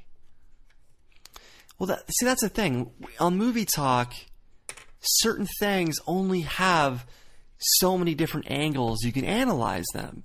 So Jeremy, what I've noticed is when someone else says what he was going to say, he just kind of checks out and says, "Oh, you said my point, so yeah, I'm going to echo your point." Yeah. Like there are moments where he will not give an alternate point because his point's been taken. But Emma, I just want to see her offer a bit more of a unique perspective, not just reinforce what other people are saying. Well, as for the calling her Aaron, I think she deserves more credit than that. So I'm glad that you were dropping that. She's certainly better than Aaron Darling. I will give her that much. But so far, I've yet to connect. You remind me of how I reacted when my mom got remarried. I think you're scared that the Schmoes broke up with Sasha, and I'm just kidding. I'm not going to feed that rumor. Did you call your stepfather Aaron as well? Yeah. I don't know. Just give it more time. I think you'll come around because I'm definitely starting to. Hey, they talked about Sinead being patient zero, but they also talked about some Collider people from New York potentially being patient zero. Yeah. Do you think our buddy Mark Fernandez was sick? That was last Monday. Last week. But that was Monday. He was there Monday. That was a full week had gone by. Ken got sick initially last week. He said he's been sick since last Monday. I don't know, baby. Whatever. And they were in there all the week before, and they did speculate that some of the people from New York may have brought the sickness with them. Do you think airborne? If Mark Fernandez happens to be listening to this right now, do you think I'm going to pin this on the boss man? Hell no. No, it was one of his associates. It wasn't him. It was one of his assistants, one of his helpers that he brought with him. I mean, he brings a team of people with him on the road. So I'm not going to blame Mr. Fernandez, whom I played golf with at the Pelican the other day. But let's talk about the Clipper box suite trailer. Again, I remember my first time at a box suite. It's a very important moment in everyone's life. There was a very strange moment with Ashley. Again, I cannot understand Ashley for the life of me. What the hell was that? When she's talking about wanting to go to a Clipper game because who knows who you'll meet, that makes my head spin. That's just it's like she's a Laker fan, which okay, that's fine. That's just such a girl thing to say. Like I have this theory, at least girls in Kentucky, they're only fans of the sport team that their boyfriend likes. That's a theme that I've noticed. That just sounds like something a girl would say. I don't mean to generalize, but I just kind of rolled my eyes at that because my reaction was their reaction. It was just such a ridiculous thing to say. And it further goes with my point that everyone who went to that game did anything but watch the actual game. But then Campea said that she's always asking who's single, who's available. Then she talked about Freddie Prinze, even though he's married. And then Kristian put egg on her face, which was hilarious. That was probably my favorite moment of the video because Ellis then chimed in about the fact that these eggs haven't been used for anything yet, except this particular moment in the video. But I really want to see the full version of this video, especially since they're all sick and drinking at this box suite. I mean, everyone who was complaining about being sick, Campea, Makuga, Sinead, they were all there. Ken, they were all there sick, getting even sicker. Yeah, I think it's also worth noting who actually went. And we talked about it a little bit at the beginning of the show. That we were surprised Schnepp didn't get an invite for his amazing commentary. We don't know that. He just didn't go. I bet he was invited. He just didn't go. Well, RB3 went, and RB3 isn't really a Collider guy. As far as we know, he's only there Thursdays because, he's busy with school. He's only there during the live show. But he was the one who was asked to participate and film when it could have been Copster or Cody, who I know are both sports fans. So that was my interesting takeaway. And I don't know if that means RB3 is playing a greater role over there, at least as much as he can with his already busy schedule. Well, maybe he took Schnepp's ticket. Maybe because Copster lives in Orange County, maybe he had to go home for various reasons. I No, I think Cody lives in OC as well. He does. Yeah. I don't think Cody lives in LA either. So maybe they both had to get home to Orange County for various reasons. But because you all went to go play basketball, didn't you? Didn't you all play basketball together? Yes, we played at Laguna Beach on the beach right there. Gotcha. Laguna, yeah. Was LC and Kristian down there? Good reference. Steven was watching. Steven was playing. Dieter. There. Dieter. Who are the other guys? Are these all kids from your class? Taryn? Well, Taryn? Who's that other guy? Taryn. Yeah, Taryn. I guess his name was Taryn. Talon. No, Talon, yes. Talon was his name. You would really blow my mind if you just revealed that all those people were from your class. I knew a couple of them just because they were like the younger siblings of friends of mine. So that blows my mind. They're a bit younger than me, a couple years younger than me, but I know a couple of their siblings. You just blew my mind. That's hilarious. Why? I just think it's funny. This stuff's not a big deal when you live in California. I know. But I understand. I'm a simple-minded person. Your Kentucky nature, I understand. Thank you. I mean, here, college basketball players are celebrities. So, if a college basketball player is a celebrity where I live, then Steven from Laguna Beach is also a celebrity, and Jason from season 2. All right, so let's talk about Copster though, because Copster's giveaway. That was a nice chunk. Hashtag pissed off Copster. We saw a little bit of this a couple of weeks ago when Kristian was trolling Copster, and it happened again this week. And it was insanely funny to me. And Copster, if you're listening, I am so sorry that I'm laughing at your expense. The funniest part about it is that Copster was legitimately pissed. Is there any question about it? He was certainly frustrated. 100%. And I get it. I totally get it. It would absolutely suck. The way that Kristian was asking him to do it would suck because it kind of delegitimizes your position. But with that being said, it was a rough spill, him, providing all those giveaways. But at the same time, I feel like he was kind of pressured and rushed. So I think all aboard, it was just a terrible mix-up on both sides. The fact that he felt pressure to get it all out there, and then the fact that it only amounted to a confusing instructions on the giveaway. So, but I mean, the moment that we ended up getting was priceless. It's certainly become a bit where they screw with Copster as he's reading the giveaways, but their pre-production meetings, or their preparation during the week, they should have had this already created since they knew that they had 1,000 giveaways. They knew how complicated these giveaways would be this week. So I feel like these things should have been done in advance. Yeah, it led to a funny moment on the show that I'm grateful for, but why not just have this ready to go already so it's not a big deal? That was my next question. Do you want to avoid like on-camera discussions that should have been handled off-camera? Like, do you like that bleeding into the live show, or do you think it's fascinating to get that aspect? It just depends. I don't want to have the same moment over and over again, and this is rather similar to the moment a couple weeks ago when I sounded off on Copster, and his maturity level. But in this case, I felt that he was really trying to hold back. I think he was trying to be professional and respectful of his bosses, but I think Kristian kind of pushed things a bit too far. But still, these things should be sorted out before the show each week, especially when you know how much you have to give away and how complicated those instructions were. So it just depends on the moment, to answer your question. Certain things I want to see played out on the air for the first time, but not the third or fourth or fifth time. Okay.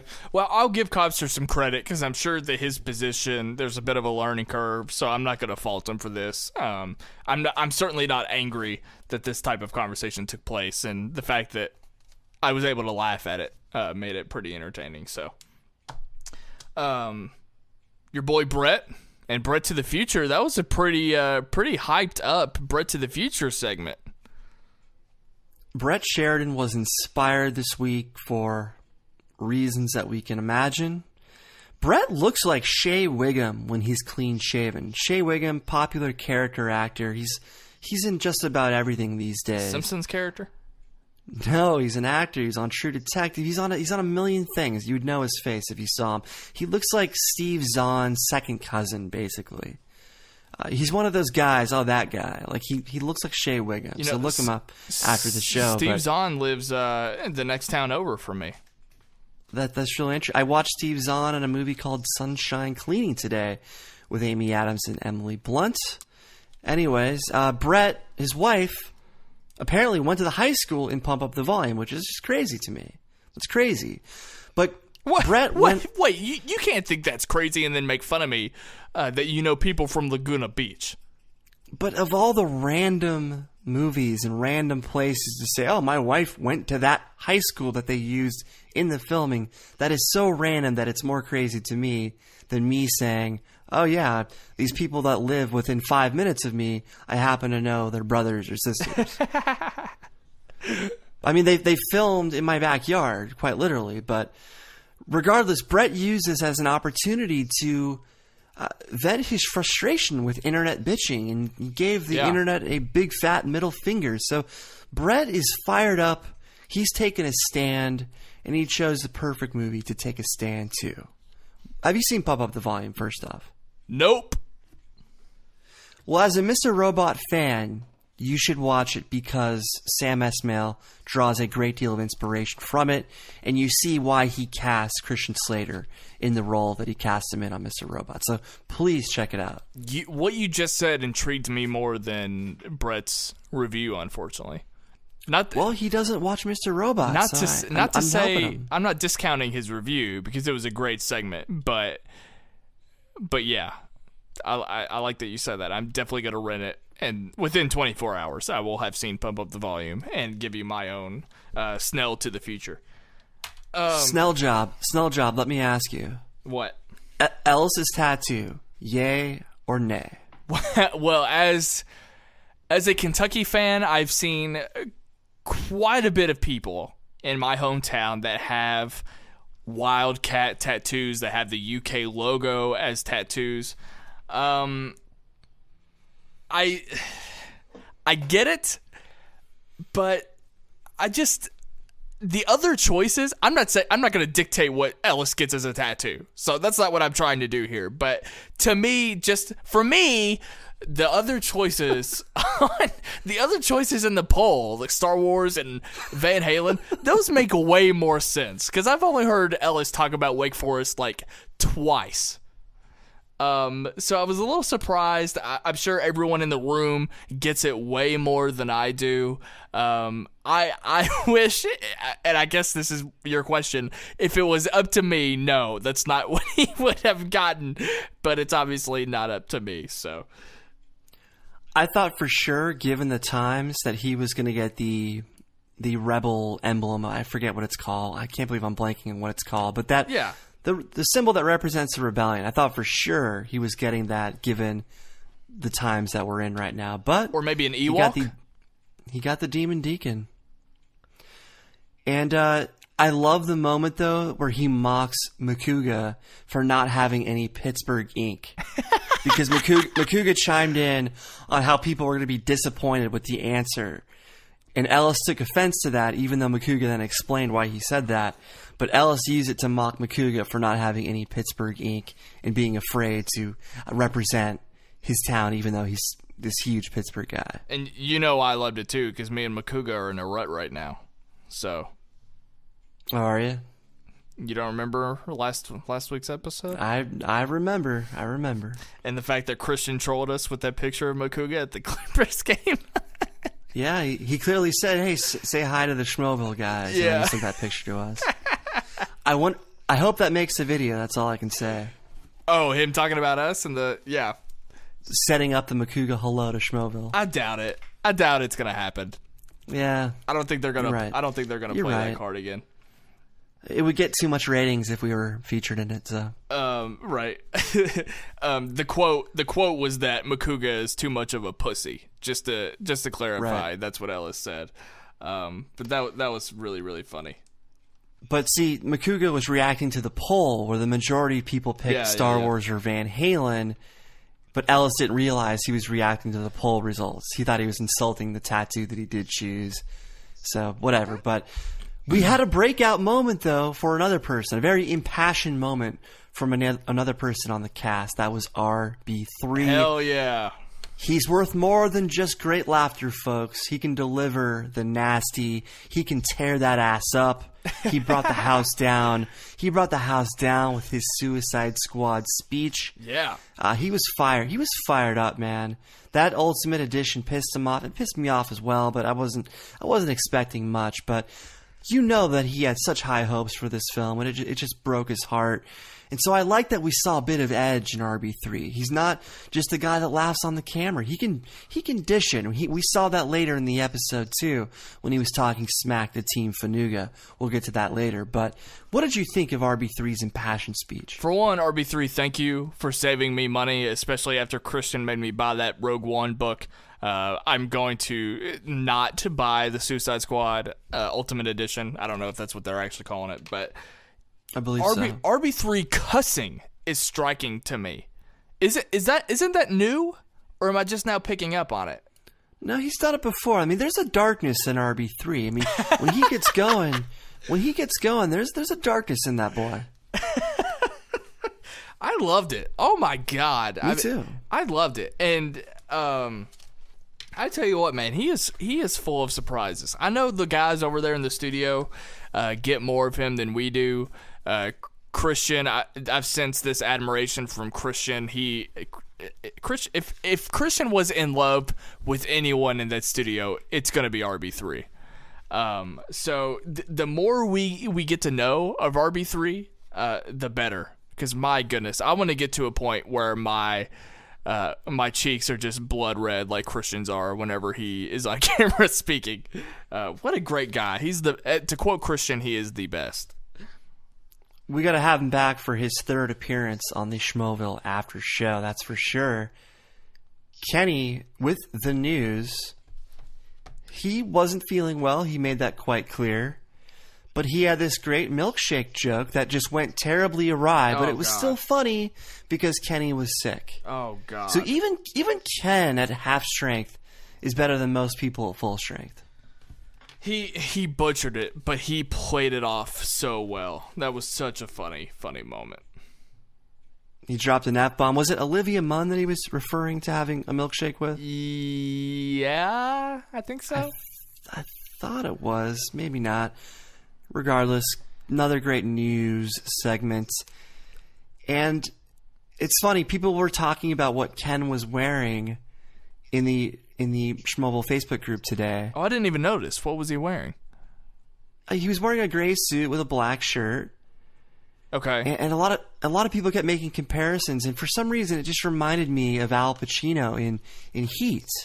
Or really a character in any Michael Mann film. Michael Mann, for some reason, loves putting characters in gray suits with black shirts. Tom Cruise in Collateral. Well, he had a white shirt in Collateral, but right. Colin Farrell in Miami Vice, gray suit, black shirt. Yep. It's a color pattern that he likes to use. What did you think color about scheme. Speaking of Ken, and I will very rarely talk about things that Ken does as far as being poor, but I didn't even understand the SodaStream video. What the hell was that about? I am so confused as to what that is. Like, I know what it is, but I thought the execution was horrible. It's a new product they're promoting. I mean, what can I tell you? But they didn't have the product in the video. They had a quick picture of it, but their description of it, like, I just used context as to what it was, and I did some research, but I thought the video itself didn't explain it hardly at all. It didn't show them using it, and then they kept referring to this other video that they were promoting, and I thought that it was going to cut to that clip, and they never did. It cut right back to Kristian, and I just didn't understand that. I thought that was so wonky. Yeah, who knows? I mean, it's make your own. It's like the Keurig for soda, basically. You make your own soda from home. I picked up on it. And they were also just being vague about it. I don't know. It was just a really weird. It was just odd to me. I don't know. There were weird reactions to SodaStream in the comments this week. I'll leave it at that. But whatever. But there's not much to say about. Let's just skip right over their superhero rankings because there's not a lot to say. We can't comment on their opinions. Even that was my favorite part of the episode, but as far as the after show, there's just not much to go over with that. What's your number one, real quick? I don't care about the rest. What's your number one? Civil War. My list was identical to Kristian's. To me, it's Civil War, and then there's everything else. Like, Civil War is so far ahead of the others that it's not even worth it to me to rank the others because Civil War is so far ahead. But yeah, Finstock finally came back. It's been 2 months. 2 months. He was last on episode 251 with Katie Sackhoff. It's been forever, man. My God. Of course, he comes out with the Hickory Dickory line, "Who are you?" Hickory Dickory, who are you? To Emma. I think he said the same exact thing to Perry when she made her debut. So, what did you think of Finstock's return? I was so happy. I think he tweeted out that he was at the Schmoes before the live show happened, so I was already giddy, and then the live show had been happening, and I had forgotten that he was supposed to appear. So hearing the music, it was still new to me. I was still excited. I lit up. There's just something about Finstock, man. He is arguably my favorite thing about the live show. Some great lines. Oh my God. The hardest laugh of the night was the line, "Is Ron Perlman in it?" I was just about to say the same thing because they asked him if Beauty and the Beast was going to make $200 million in its opening weekend, and he said, "Is Ron Perlman in it?" So yeah, my God. He pulls these chestnuts out of nowhere when you least expect it, but then he'll mumble into the mic for 10 minutes, but then he'll pull out another chestnut. I think it'd be very hard for him to say something into that mic that I am not going to laugh at. Everything about that man is funny to me. Everything. So it's going to be hard to mess up a Finstock segment for me, man. It was the highlight of the episode. Great lines, always funny. I love hearing him talk about like serious stuff because it's still not serious to me. His stances on movies and movie news and his insider knowledge, it's spoken with the most ridiculous confidence. Like, I believe that he believes what he is saying, but it still sounds ridiculous to where I can almost halfway take it seriously. Does that make sense? Like, why is Finstock getting to see Fantastic Beasts Rogue Nation like 8 months before everybody else? I don't know. And then he says, well, the effects weren't done. Like, why is someone showing Finstock this movie 8 months in advance? I don't know. Like, who wants his opinion in advance on a movie without effects? Like, why? I don't know. I have no idea. I mean, he called the Suicide Squad thing. Yes, he heard it was a disaster. It ended up being a disaster because the original movie that Eric cut was completely reworked for a variety of reasons. But, I mean, why is he seeing this movie 8 months in advance? I still don't get who he is and why he's getting such access. Did he produce the Point Break remake? It sounds like he did. He invested some money, but then he threw shade at Denis Villeneuve's future Blade Runner film because the Point Break producers are producing Blade Runner. So I still can't figure this guy out. I can't figure Ashley out yet either. But don't you think their bets in studio are weak as hell? Did you happen to catch they were talking about all these bets that they make with each other, and one of the bets was that Cody had to wear a foil hat on camera. Ace actually had to wear that afro in the middle of the show. Those are weak consequences, and I would like to see them up their game when it comes to placing bets with each other.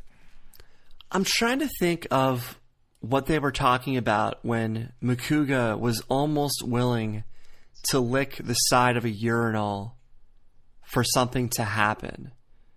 So that was an example of a bet that was actually dangerous. Yeah. Makuga was willing to lick a urinal or the bottom of someone's shoe. Maybe Brett's mom was on because she was saying how one of them was more sanitary than the other.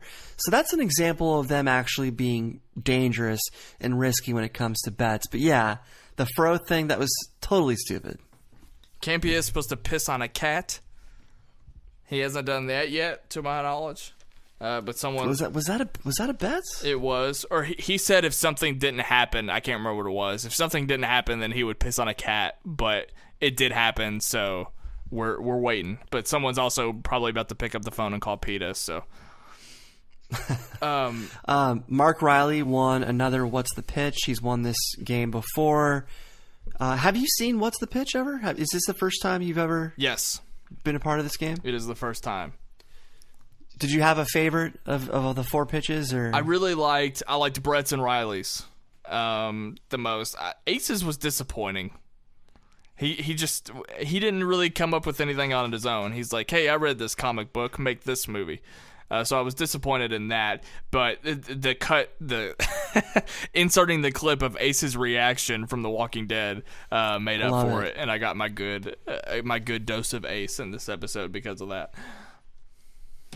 Even though Echoes was awfully derivative, Mark Riley knows how to pitch things, and so I knew he was going to win. He always wins any show game. Any show game, Riley typically wins, no matter what it is. It's pretty good.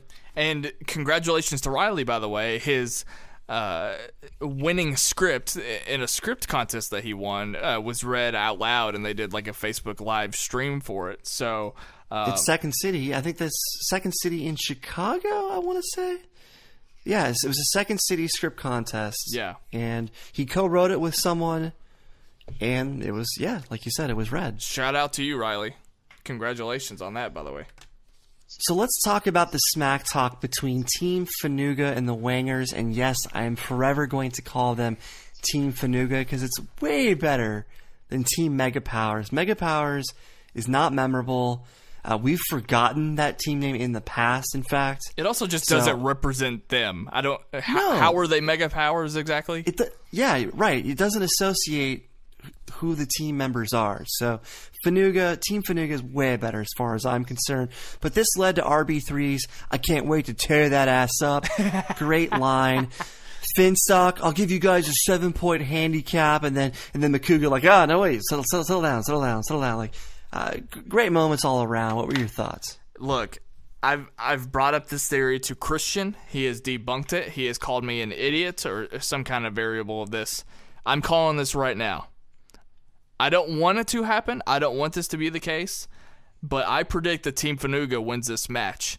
And it's entirely based on what started the smack talk, where Makuga just threw out... I'm paraphrasing. I don't recall the exact line, but he said, "Why don't you let the winners talk for a second?" or something like that. And it caught Kristian off guard, and I think Kristian's reaction was, "Oh, are we talking about the Schmoedown now?" I think that Makuga accidentally spoiled the match there. I think that he let it out that they won, based on just how awkward it was transitioning to that segment. Yeah. Ryan Snelling, you disappoint me. I don't want it to happen. I'm Team Schmoes. I tweeted it. Hang on. What? You disappoint me. Why? Because there was a huge line that was said by Finstock at the very end of the episode, and it led to a very awkward moment that Kristian tried to transition from. Oh. Finstock literally said, "I'm going to answer the questions without multiple choice tomorrow." They taped it on Friday. Drew McQueenie even tweeted that they taped his match yesterday, Friday, against Matt Nost. So they absolutely played yesterday. So in this case, the smack talk was real. I think that's why they actually did a bona fide smack talk segment, because this is one of the few times where the matchup is actually played in the future, the next day. And Finstock gave it away. He gave it away. Okay, yeah, I can see that. But my prediction still stands. I still think the Wangers are going to clean up. I think they're going to crush Team Fanuga. Look, I hope that's the case. Absolutely, I do. I'm absolutely with Copster and RB3, and they won me over talking shit, man. I can't believe it, but Makuga and Finstock froze. They were ridiculous. They were sloppy. They weren't they weren't in sync at all. Yeah, I don't want that to be the case at all. Excuse me. I don't want Team Fanuga to win. But the Wangers have this. The Wangers are going to win easily. I'm not going to say TKO, but they're going to have no problem beating Team Fanuga. Our listener, Greg Hayden, one of our favorite listeners, he's got a little conspiracy that he wanted to throw out. okay.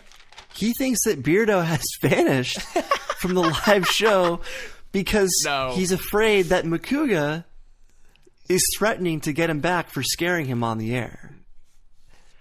And he also feels that he's banned from the live show until he grows his beard back, so that the Beardo nickname is still valid. While that is a funny theory, while that's not quite... He was being funny. Yeah. If you know Greg, you know that he's always joking around, so... Yeah, I was going to say, there's no way in hell that that's the case. I want to give credit to Beardo's co-worker, Alexander Marzona. He's the one who confirmed that Oil Spill shaved his beard for his Lloyd Christmas costume during the Halloween special. This was something that I speculated on. It turned out to be true. So thank you, Alexander. We didn't have his name last week or the week before, and so he reached out in the Facebook group. So the Facebook group is already paying dividends for me in this show. Oh, wow. I'm happy to hear you say that, and I'm sure a lot of other people are happy to hear you say that too. Again, I didn't realize the breadth of content that they have. There is so much content on that Facebook group or in that Facebook group. That list is so long. I scrolled down for like 10 minutes and I only passed like 4 days worth of time. Yeah. It's crazy. It's overwhelming, that's for sure. Since we're shouting out fans, shout out to Jeremy Allen Jackson, who's been tweeting at us a lot lately. What up, man? Did he play Hobie on Baywatch? Went right over my head. Jeremy Jackson played Hobie on Baywatch, David Hasselhoff's son. He also lived down the street from me as a kid in Newport Beach. He famously caused some trouble at the Little League snack stand. I'm going to leave it at that. I have one last point to make on the live show. I was going to say, I feel like we've clearly just ended the show based on... I have one last point to make in regards to Schmoes Know in general, actually. How in the hell do they not have a Schmoes Know and Chill shirt a la Rappaport's fantasy football and chill shirt that he wore last week? I don't know. That should have been the first design that they come up with after seeing Rappaport wear that shirt on the air last week. Probably the same reason why they don't have a shirt that says "Keep Calm" and "Schmo on." They do have that. They do not have a "Keep Calm" shirt. They absolutely do have a Keep Calm There shirt. is absolutely no way that they do. I could have sworn I saw a Keep Calm in something. You know how many times I've gone to that website to buy a t-shirt? Going back to how much money Kristian has cost me. I could have sworn I saw a play on that phrase on that store at some point. This is worth looking up because the last thing I want is a ton of comments telling me that. Well, keep talking. I'll look it up. Oh, I'm already there. They got a two-finger or a Baby Carrots shirt and a Classy Clark Wolf shirt. Oh my God, I hate It's you. there, isn't it? Fuck off. Oh my God. Once again, Brian Davids is right. Like I said on Twitter today, being right never gets old. We are ending the show now. Brian Davids, where can the people find you on the internet? You guys can follow me on Twitter at BDF331. Also check out my TV film podcast at Film Schlubs, wherever podcasts are found, or at filmschlubspodcast.com. But make sure to check out Kristian Harloff on Twitter, Facebook, Snapchat, Instagram, simply at Kristian Harloff. Make sure to check him out every Wednesday, Thursday on Collider Movie Talk, as well as every Thursday on Collider Jedi Council, as well as every Thursday night live on the Schmoes Know show. Make sure to catch him every Tuesday, Friday on the Schmoedown, and check out his James Luceno interview about Catalyst, a Star Wars novel. I hope that no one was down on what I said about the live show or the pre-tape show last week, because this was certainly a great live show. So thank you guys for another great week in Collider content. You can find me on the internet. I'm on Twitter at WhatUpSnell, and I've got my new podcast called Sight and Sound that's all about music, movies, and television. We are killing it right now. We have found our stride. We're putting up a lot of new content wherever podcasts are found, and check out our YouTube channel as well for a lot of extra stuff. And you can find all of that if you follow me on Twitter, because I tweet that out. With that being said, I'm Ryan Snelling. And I'm Brian Davids. And we will see you next week on the Schmoeville After Show. Fuck the wangers. Fuck them.